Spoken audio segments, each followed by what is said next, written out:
You should not be one of them, but you should rise above all. Because you have a future, you must have a self-confidence to face the future with confidence.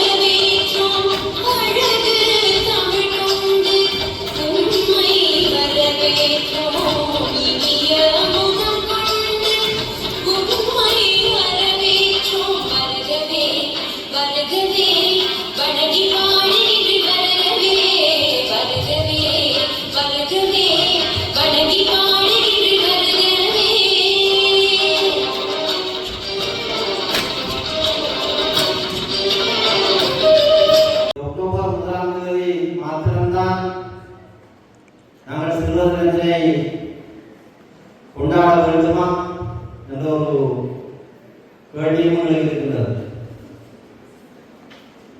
இப்போது உங்களுக்கு நினைவு வருகின்றது, கடந்த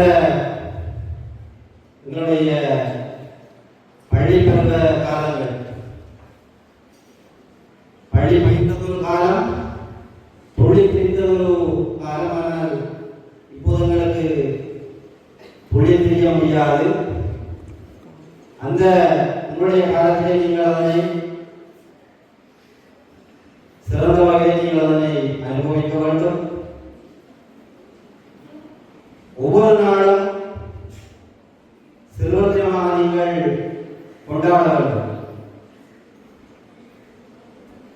அதே நேரம் சிறுவர்களை பாதுகாப்பதற்காக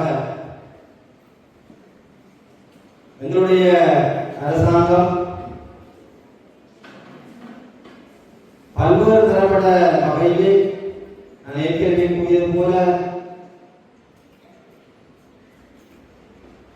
சிறுவர் மேம்பாட்டு அபிவிருத்தி உத்தியோகம், முன் பிள்ளை பருவ அபிவிருத்தி உத்தியோகம், தேசிய சிறுவர் பாதுகாப்பு அதிகார சபையினுடைய உத்தியோகர்கள், அதே போன்று என்னுடைய போலீஸ் நிலையங்களில் இருக்கின்ற பெண்கள் சிறுவர் பிரிவுகளுக்கு பொறுப்பாயிருக்கின்ற போலீஸ் நிலையங்களுடைய உத்தியோகர்கள் உட்பட எங்களுடைய ஒவ்வொரு பாடசாலைகளிலும் பொறுப்பாயிருக்கின்ற அதிபர்கள், ஆசிரியர்கள், பெற்றோர்கள் ஆகிய அனைவரும் உங்களை பாதுகாப்பதற்காக மற்றும் உங்களுடைய துணைப்பொருளான அன்பால் போசிப்போம் என்ற அந்த துணைப்பொருளின் அடிப்படையில் அன்பால் பாதுகாப்பதற்கு உரிய கடப்பாடு இவ்வாறான அனைத்து தரப்பினருக்கும் உள்ளது.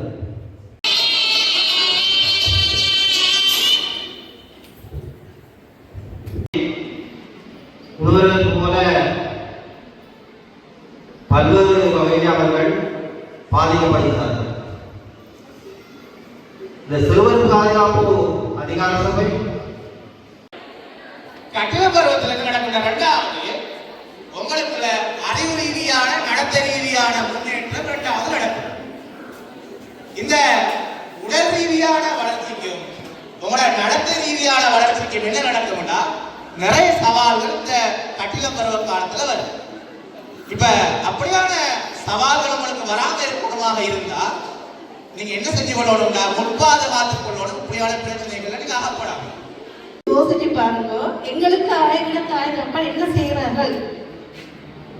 எல்லாரும் ரோயல் ஃபேமிலி இல்லையா? எங்கட அம்மா நான் ஸ்கூல் விட்டு வீட்டுக்கு போகும்போது அவ போய் சமைச்சிருப்பா. சமைக்கிறதுக்கு அப்பா எங்கேருந்து காசு தேடி பண்ணது யோசிக்கணும். அதை விட்டுட்டு எங்கட பிள்ளைங்க செய்றது தேவையில்லாமல் யார் சரி பாய்ஸை கண்டா அவைகளுக்கு பார்த்து இழிக்கிறது. இப்போ விஷம் கொண்டு இருக்குன்னு சொன்னால் பெரியவங்க வந்து ஒரு முடியை மேலே கட்டி கொண்டு வர ஒரு தோட்டம் போட்டு ஒரு பைக்கில் வந்தால் அவங்க தான் ஒரு ஹீரோன்னு எங்களுக்கு நிற்கிறாங்க இல்லையா? இதால பிள்ளைங்க வாழ்க்கை முதல் பாதிக்கப்பட்டிருக்கின்றது.